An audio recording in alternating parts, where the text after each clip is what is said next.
Item ಯಾವುದೇ ಇರಲಿ try ಮಾಡಿ ಆಚಿ ಚಿಕನ್ ಮಸಾಲಾ. ಆಚಿ ಚಿಕನ್ ಮಸಾಲಾ ಒಂದು ರೀತಿ ಇಡೀ ದೇಶದಲ್ಲಿ ಕಾಂಗ್ರೆಸ್ ಸದ್ಯ ಅತ್ಯಂತ ಪ್ರಬಲವಾಗಿರೋದು ಕರ್ನಾಟಕದಲ್ಲಿ. ಅದು ಮತ್ತೊಮ್ಮೆ ಮೆಸೇಜ್ ಹೋಗಿದೆ. ಇಡೀ ಭಾರತದ ಒಂದು ರಾಜಕೀಯ ಏನು ಚಟುವಟಿಕೆ ಆಗ್ತಾ ಇದೆ, ರಾಜಕೀಯ ಓಯಾಸಿಸ್ ಕಾಂಗ್ರೆಸ್ಗೆ ಅದು ಕರ್ನಾಟಕ.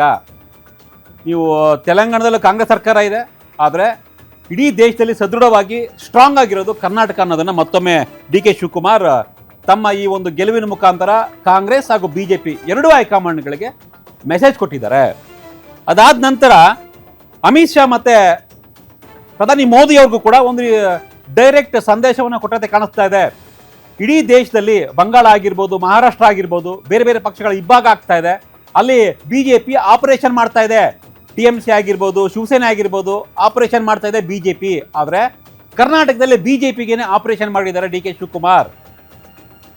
ನಿಮ್ಮ ರಾಜಕಾರಣ ಬೇರೆ ಬೇರೆ ರಾಜ್ಯದಲ್ಲಿ ಆಗಬಹುದು, ಅಮಿತ್ ಶಾ ಆಗಿರ್ಬೋದು ಅಥವಾ ಮೋದಿ ಆಗಿರ್ಬೋದು, ಆದರೆ ಕರ್ನಾಟಕದಲ್ಲಿ ನಂದೇ ರಾಜಕಾರಣ, ನಂದೇ ಆಟ, ನಾನೇ ಕಿಂಗ್ ಅನ್ನೋದನ್ನ ಡಿ ಕೆ ಶಿವಕುಮಾರ್ ಮತ್ತೊಮ್ಮೆ ಸಾಬೀತುಪಡಿಸಿದ್ದಾರೆ.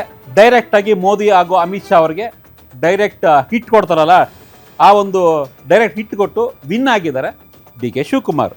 ಈ ನಡುವೆ ಮುಂಬರುವ GBA ಚುನಾವಣೆ ಆಗಿರ್ಬೋದು ಅಥವಾ ಸ್ಥಳೀಯ ಸಂಸ್ಥೆಗಳ ಚುನಾವಣೆ ಆಗಿರ್ಬೋದು, 2028ರ ಅಸೆಂಬ್ಲಿ ಚುನಾವಣೆ ಆಗಿರ್ಬೋದು, ಎಲ್ಲದಕ್ಕೂ ಕೂಡ ಪಕ್ಷವನ್ನು ಹೇಗೆ ಸದೃಢವಾಗಿ ಮುಂದೆ ಕರ್ಕೊಂಡು ಹೋಗಬೇಕು ಅನ್ನೋದನ್ನು ಡಿ ಕೆ ಶಿವಕುಮಾರ್ ಈ ಒಂದು ಗೆಲುವಿನ ಮುಖಾಂತರ ಹೈಕಮಾಂಡ್ಗೆ ಸ್ಪಷ್ಟ ಸಂದೇಶವನ್ನು ಕೊಟ್ಟಿದ್ದಾರೆ.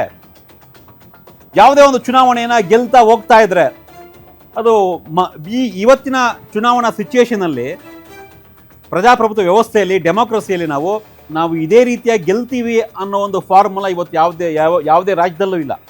ಇಡೀ ದೇಶದಲ್ಲಿ ರಾಜಕೀಯ ವ್ಯವಸ್ಥೆ ಹಾಳಾಗೋಗಿದೆ. ಚುನಾವಣೆಗಳು, ಆಯಾ ರಾಜಕೀಯ ಪಕ್ಷಗಳು ಆ ಒಂದು ಏನಂತಾರೆ ಅದಕ್ಕೆ ಮೊರಾಲಿಟಿ, ಆ ಒಂದು ಮೊರಾಲಿಟಿಯನ್ನು ಬಿಟ್ಬಿಟ್ಟಿದ್ದಾರೆ.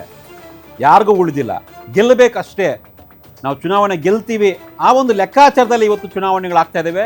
ರಾಜಕೀಯ ಪಕ್ಷಗಳು, ರಾಜಕೀಯ ನಾಯಕರು ಕೂಡ ಗೆಲ್ತಾ ಇದ್ದಾರೆ. ಅದನ್ನೇ ಡಿ ಕೆ ಶಿವಕುಮಾರ್ ಕರ್ನಾಟಕದಲ್ಲಿ ಮಾಡಿ ತೋರಿಸಿದ್ದಾರೆ. ಬೇರೆ ಬೇರೆ ರಾಜ್ಯಗಳಲ್ಲಿ BJP ಏನು ಮಾಡ್ತಾ ಇದೆ, ಅಮಿತ್ ಶಾ ಏನು ಮಾಡ್ತಾ ಇದ್ದಾರೆ, ಮೋದಿ ಏನು ಮಾಡ್ತಾ ಇದ್ದಾರೆ, ಅದನ್ನು ಸಾಕಷ್ಟು ಸಮರ್ಥವಾಗಿ, ಸ್ಪಷ್ಟವಾಗಿ, ಒಂದು ರೀತಿ ಧೈರ್ಯವಾಗಿ, ಸಕ್ಸಸ್ಫುಲ್ ಆಗಿ ಡಿ ಕೆ ಶಿವಕುಮಾರ್ ಮಾಡಿದ್ದಾರೆ. ಸೊ ಇದರಿಂದಾಗಿ BJP ಮತ್ತು JDSಗೆ ಒಂದು ರೀತಿ ಸ್ಪಷ್ಟವಾಗಿ ಸಂದೇಶ ಕೊಟ್ಟಂತಿದೆ. ನಿಮ್ಮ ಕಿತ್ತಾಟದಲ್ಲಿ ನೀವು ಕಿತ್ತಾಡ್ತಾನೆ ಇರಿ, ನಾನಿದ್ದೀನಿ ಕಾಂಗ್ರೆಸ್ಸನ್ನು ಕಾಪಾಡೋದಕ್ಕೆ, ಕಾಂಗ್ರೆಸ್ಸನ್ನು ಮತ್ತೆ ಅಧಿಕಾರದಲ್ಲಿ ತರೋದಕ್ಕೆ 2028ಕ್ಕೆ ಅನ್ನೋದನ್ನು ಪ್ರೂವ್ ಮಾಡಿದಂತೆ ಕಾಣಿಸ್ತಾ ಇದೆ. GBA ಮತ್ತು ಸ್ಥಳೀಯ ಸಂಸ್ಥೆ ಚುನಾವಣೆಯಲ್ಲಿ ಇದೇ ರೀತಿಯಾಗಿ ಡಿ ಕೆ ಶಿವಕುಮಾರ್ ತಮ್ಮ ಗೆಲುವಿನ ನಾಗಾಲೋಟವನ್ನು, ಒಂದು ರೀತಿಯ ಪ್ಲಾನನ್ನು ಸಮರ್ಥವಾಗಿ ಎಕ್ಸಿಕ್ಯೂಟ್ ಮಾಡಿದ್ರೆ ಡೆಫಿನೆಟ್ಲಿ BJP ಮತ್ತು JDSಗೆ ಒಂದು ರೀತಿ ತಿರುಗೇಟ್ ಕೊಡೋದಕ್ಕೆ ಆಗದೆ ಹೋಗಬಹುದು. ಎಸ್, ನೋಡೋಣ ಈಗ ಡಿ ಕೆ ಶಿವಕುಮಾರ್ ಅವರ ಈ ಒಂದು ಮೆಸೇಜ್ ನರೇಂದ್ರ ಮೋದಿ ಆಗಿರ್ಬೋದು, ಅಥವಾ ಅಶೋಕ್ ಆಗಿರ್ಬೋದು, ಅಥವಾ ಅಮಿತ್ ಶಾ ಆಗಿರ್ಬೋದು, ಅಥವಾ ವಿಜಯೇಂದ್ರ ಆಗಿರ್ಬೋದು. ಕೇಂದ್ರದಲ್ಲಿ ಮೋದಿ ಮತ್ತು ಅಮಿತ್ ಶಾ, ರಾಜ್ಯದಲ್ಲಿ ಅಶೋಕ್ ಮತ್ತು ವಿಜಯೇಂದ್ರ. ಹೇಗೆ ಅವ್ರಿಗೆ ಮೆಸೇಜ್ ಕೊಟ್ಟರು ಡಿ ಕೆ ಶಿವಕುಮಾರ್? ನಮ್ಮ ಪೊಲಿಟಿಕಲ್ ಬ್ಯೂರೋ ಹೆಡ್ ಮಾರುತಿ ಅವರು ನಮ್ಮ ಜೊತೆ ಈಗ ನೇರ ಸಂಪರ್ಕದಲ್ಲಿದ್ದಾರೆ. ಮಾರುತಿ ಮಾತನಾಡೋಣ. ಸೊ ಮಾರುತಿ, ನೆನ್ನೆ ಇಷ್ಟೊತ್ತಿಗಾಗಲೇ ಗೊತ್ತಾಗ್ಬಿಟ್ಟಿತ್ತು, ಕಾಂಗ್ರೆಸ್ ನಿರೀಕ್ಷೆಯಂತೆ 5 ಸ್ಥಾನ ಗೆಲ್ತಾ ಇತ್ತು, ಗೆದ್ದಿದೆ. ಆದರೆ BJP ಮತ್ತು JDSನ 11 ಶಾಸಕರು ಕ್ರಾಸ್ ವೋಟಿಂಗ್ ಮಾಡ್ತಾರೆ ಅಂತ ನಿರೀಕ್ಷೆ ಇರಲಿಲ್ಲ. ಒಬ್ಬರ ಮಾಡ್ತಾರೆ ಅಂದ್ಕೊಂಡಿದ್ವಿ, ಆದರೆ 11 ಜನ ಶಾಸಕರು ಕ್ರಾಸ್ ವೋಟಿಂಗ್ ಮಾಡಿದ್ದು ಒಂದು ರೀತಿ ದೊಡ್ಡ ಅಚ್ಚರಿ ಅಂತಲೇ ಹೇಳ್ಬೋದು. ಡಿ ಕೆ ಶಿವಕುಮಾರ್ ಗೆದ್ದಿರ್ಬೋದು ಈ ಒಂದು ವಿಚಾರದಲ್ಲಿ. ಡೈರೆಕ್ಟ್ ಆಗಿನೇ ಮೋದಿ ಮತ್ತು ಅಮಿತ್ ಶಾ ದೇಶದ ಬೇರೆ ಬೇರೆ ರಾಜ್ಯಗಳಲ್ಲಿ ಆಪರೇಷನ್ ಮಾಡ್ತಾ ಇದ್ದಾರೆ. TMC ಏನಾಗಿದೆ ಗೊತ್ತಾಗ್ತಿದೆ ನಮಗೀಗ ಪಶ್ಚಿಮ ಬಂಗಾಳದಲ್ಲಿ. ಅಟ್ ದ ಸೇಮ್ ಟೈಮ್ ಮಹಾರಾಷ್ಟ್ರದಲ್ಲಿ ಶಿವಸೇನೆ ಮತ್ತೆ ಈ ಭಾಗ ಆಗ್ತಾ ಇದೆ. ಇಂತಹ ಸನ್ನಿವೇಶದಲ್ಲಿ ಕರ್ನಾಟಕದಲ್ಲಿ ನಂದೇ ಆಟ, ನಾನೇ ಬಾಸು, ನಾನೇ ಕಿಂಗು ಅಂತ ಡಿ ಕೆ ಶಿವಕುಮಾರ್ ತೋರಿಸಿದ್ರ, ಅಥವಾ BJPಯ ಈ ಕಿತ್ತಾಟ ಏನಿದೆ, ನಾಯಕತ್ವ ಕಿತ್ತಾಟ, ಅದನ್ನು ಎನ್ಕ್ಯಾಶ್ ಮಾಡಿಕೊಂಡು ಗೆದ್ರ ಅಂತ?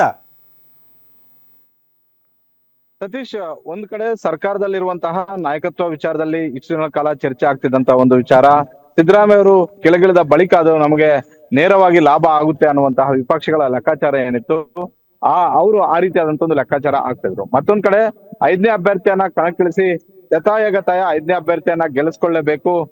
BJPಯಲ್ಲಿರುವಂತಹ ಬನ ಪಾಲಿಟಿಕ್ಸ್ ಏನಿದೆ ಅದರ ಒಂದು ಪೊಲಿಟಿಕಲ್ ಪ್ರಾಫಿಟ್ ಅನ್ನ ನಾನು ತೆಗೆದುಕೊಳ್ಬೇಕು ಅನ್ನುವಂತ ಒಂದು ಲೆಕ್ಕಾಚಾರದಲ್ಲಿ ಮುಖ್ಯಮಂತ್ರಿ ಡಿ ಕೆ ಶಿವಕುಮಾರ್ ಅವರು ತಮ್ಮದೇ ಆದಂತಹ ಒಂದು ರೀತಿಯಲ್ಲಿ ತಂತ್ರಗಾರಿಕೆಯನ್ನ ಮಾಡಿ ಅದರಲ್ಲಿ ಸಕ್ಸಸ್ ಆಗಿದ್ದಾರೆ. ಇಲ್ಲಿ ಡಿ ಕೆ ಶಿವಕುಮಾರ್ ಅವರು ಸಂಪೂರ್ಣವಾಗಿ ಸಕ್ಸಸ್ ಆಗಿದ್ದಾರೆ.